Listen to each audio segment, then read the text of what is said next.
ফাইদা জাআতিস সাখা, যখন সেই কান ফাটানো ধ্বনিটা চলে আসবে, অর্থাৎ যখন ইসরাফিলের সিংহায় ফুৎকার দেওয়া হবে তখনকার বিষয় আল্লাহ রাব্বুল আলামিন উল্লেখ করছেন।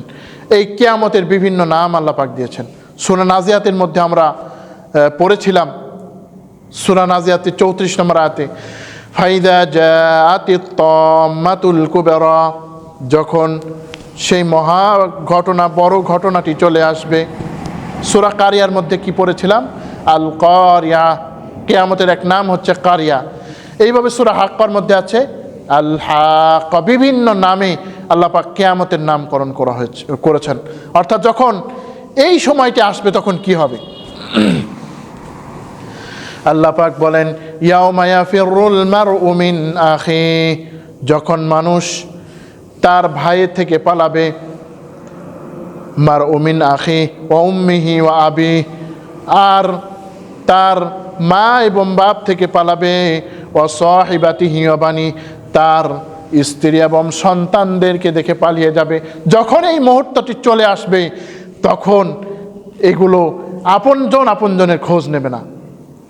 বহুদিন আগে এক ভণ্ডপীর বলছিল যে দেখো, কিয়ামত যখন হবে তখন মানুষ বলবে নাফসি নাফসি, তখন পীর সাহেবরা নিজেদের মুরিদ নিয়ে নাকি টেনশনে থাকবে। নাউজুবিল্লাহ।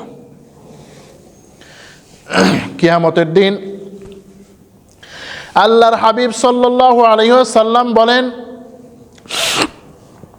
কিয়ামতের দিন মানুষ অনেক কথা বলবে, অনেক কথাবার্তা বলবে, আর বলবে যে সাল্লিম, নবীরা পর্যন্ত বলবে আল্লাহ শান্তিতে রাখো, শান্তিতে রাখো। আর এই ভণ্ড বলছে কি, এই পীর সাহেবরা নাকি তাদের মুরিদান নিয়ে পেরেশান হয়ে যাবে। নাউজুবিল্লাহ। ওই দিন মানুষ কিভাবে পলাবে একটি ঘটনা রয়েছে। ওই দিন একজন বাবা তার সন্তানের কাছে উপস্থিত হবে।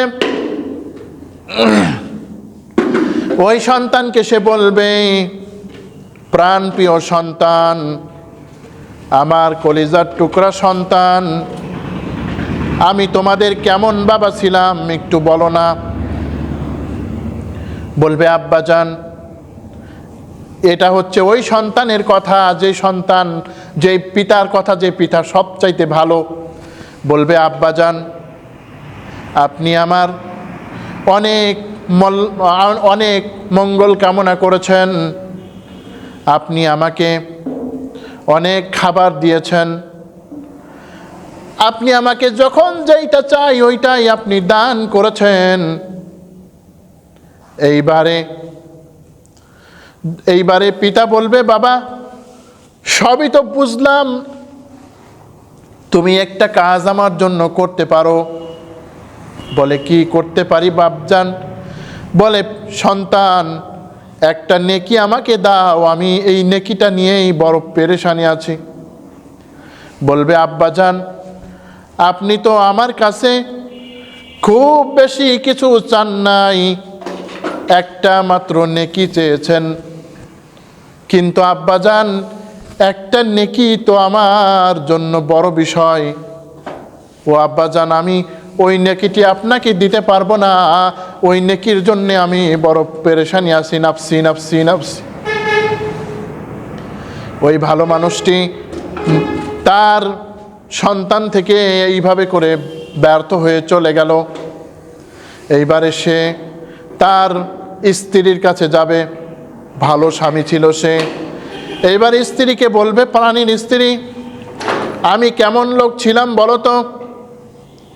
বলবে, পানির স্বামী, আপনি আমার স্বামী ছিলেন অত্যন্ত ভালো, আপনি আমাকে আদর যত্ন করতেন, ভালোবাসা দিতেন, আমার সকল বিষয় আপনি লক্ষ্য রাখতেন, আমার কোনো অভাব আপনি কোনোদিন হতে দেন নাই, ভালো ব্যবহার করেছেন। বলে, প্রাণপ্রিয় স্ত্রী, সবই তো ঠিক আছে, এখন আমি তো একটা সমস্যার মধ্যে পড়েছি। বলে, কি সমস্যা? বলে একটা নেকির জন্যে আমি দাঁড়ে দাঁড়িয়ে ঘুরছি, একটা নেকি আমারে দাও, আমি এই নেকি দ্বারা পার হয়ে যাব। বলে পানের স্বামী, আপনি যে সমস্যার মধ্যে আছেন আমি ওই সমস্যার মধ্যে আছি, আপনি একটা নেকির জন্যে পেরেশান, আমি জানি না আমার কয়টা নেকি লাগবে। স্বামী, আমি আপনাকে কিছু দিতে পারবো না, নাফসি নাফসি নাফসি। আল্লাহু আকবার। স্ত্রীর কাছ থেকে ফিরে যাবে।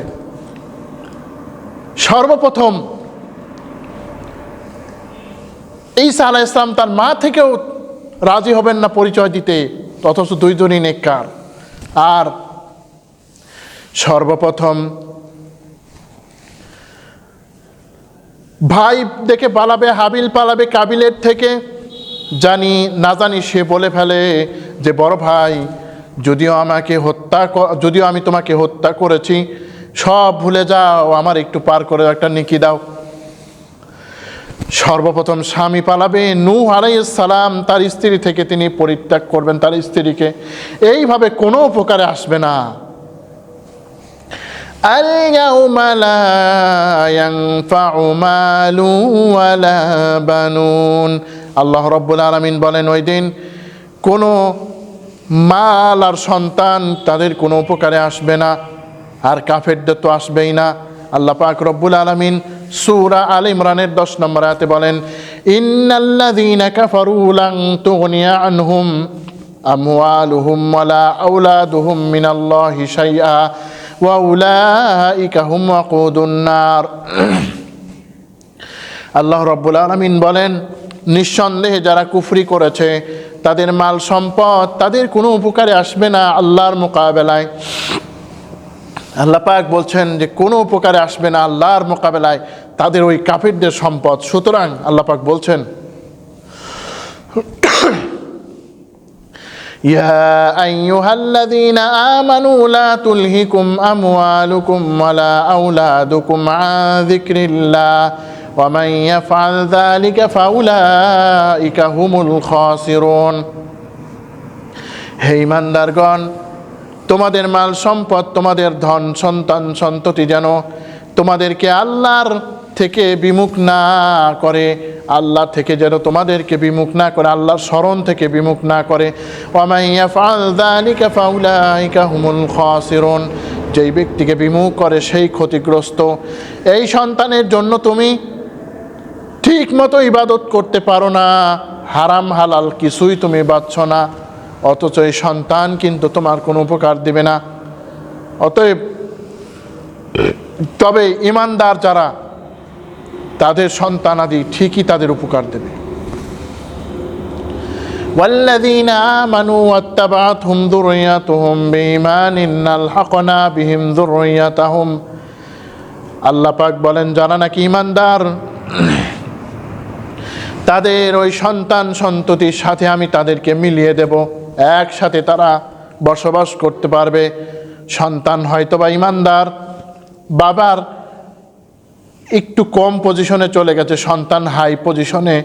এইবার সন্তান যদি চায় তার পিতা মাতাকে আনবে, আল্লাহ পাক এইটাকে সুযোগ করে দিবেন। কিন্তু কাফিরদের কোনো উপকারে আসবে না, কাফিররা শুধু অনুতাপ করতে থাকবে। লিকুল্লি ইমরিইম মিনহুম ইয়াওমাইযিন শানুন ইউগনি। এরপরে আল্লাহ সূরার শেষের দিকে বলছেন, উজুহুন ইয়াওমাইযিন মুসফিরা। ওই দিন কারো চেহারা থাকবে সুন্দর, একেবারে হাস্যোজ্জ্বল, একেবারে দেখলেই খুব ভালো লাগবে। দাহিকাতুম মুস্তাবশিরা, সুসংবাদবাহী, হাসি খুশি, একেবারে হাসি খুশি সুসংবাদের চিহ্ন নিয়ে কেউ কেউ থাকবে। ওয়া উজুহুন ইয়াওমাইযিন আলাইহা গাবারা। কারো কারো চেহারা থাকবে ধূলি ধূসরিত, একেবারে ক্লান্ত শান্ত। তারহাকুহা কতারা, মনে হয় তার চেহারার মধ্যে মনে হয় আলকাতরা দেওয়া হয়েছে, এমনভাবে সে থাকবে, মনে হয় যে তার চেহারায় কেউ আলকাতরা মেখে দিয়েছে। এরা কারা? এরকম পরিণাম কাদের হবে? উলাইকা হুমুল কাফারাতুল ফাজারা। এরাই হচ্ছে তারা যারা কুফর করেছে এবং যারা নাকি পাপিষ্ঠ, যারা নাকি পাপী, এরাই হচ্ছে তারা। সুতরাং এই সূরা আমরা যে সংক্ষিপ্তভাবে আলোচনা করলাম, এই সূরাটির মধ্যে আমাদের অনেক শিক্ষা রয়েছে। এই সূরাটির মধ্যে আমরা শিখলাম যে ইসলামের কাজ যেই করবে তার মর্যাদা যত ক্ষুণ্ণই হোক, যত খাটোই হোক, আল্লাহর কাছে সে বড়। 2 নাম্বার, এ কোরআনের মর্যাদা অনেক, সুতরাং এ কোরআনের মর্যাদা আমাদেরকে দিতে হবে। 3 নাম্বার, আল্লাহ তাআলা আমাদেরকে যে অনুগ্রহ দান করেছেন, এই অনুগ্রহের আমাদের শুকরিয়া আদায় করতে হবে, নইলে পারে এই অনুগ্রহ থাকবে না। 4 নম্বরের বিষয় হচ্ছে কিয়ামতের দিন সবাই নিজ নিজ অবস্থানেই থাকবে, অর্থাৎ নিজের অবস্থান থেকে সে দূরে যেতে পারবে না। অতএব আমরা সবাই এই চ্যানেলে যারা অনুষ্ঠান আমরা দেখব, ইনশাআল্লাহ আমরা সবাই আল্লাহকে ভয় করি। আল্লাহ পাক যেন আমাদের সবাইকে তৌফিক প্রদান করেন, যাতে আমরা এই কোরআন থেকে যাতে আমরা উপকার পাই। আর রমজান মাস যেন আমাদেরকে আল্লাহ নসিব করেন। আল্লাহ হেরার বাণী টিভি চ্যানেলকে কবুল আর মঞ্জুর করেন। আল্লাহ এর সাথে যারা জড়িত আছেন, আল্লাহ পাক যেন তাদের সবার উপরে রহম করেন। আল্লাহ পাক আমাদের শ্রোতা দর্শক যারা আছেন, যারা এই চ্যানেলকে নিয়মিত সাহায্য সহযোগিতা করেন, সাবস্ক্রাইবের মাধ্যমে হোক, শেয়ার করে হোক, আল্লাহ পাক যেন তাদেরকে দুনিয়া ও আখিরাতের বদলা দান করেন। আল্লাহ পাক যেন আমাদেরকে রমজান নসিব করেন। আল্লাহুম্মা বারিক লানা ফি রজব ওয়া শাবান ওয়া বাল্লিগনা রমাদান। হাযা মা ইনদি ওয়াল ইলমু ইনদাল্লাহ আলাইহি তাওয়াক্কালতু ওয়া ইলাইহি উনীব। সুবহানাকা আল্লাহুম্মা ওয়া বিহামদিক আশহাদু আল্লা ইলাহা ইল্লা আনতা আস্তাগফিরুকা ওয়া আতুবু ইলাইক। আসসালামু আলাইকুম ওয়া রাহমাতুল্লাহি ওয়া বারাকাতুহু।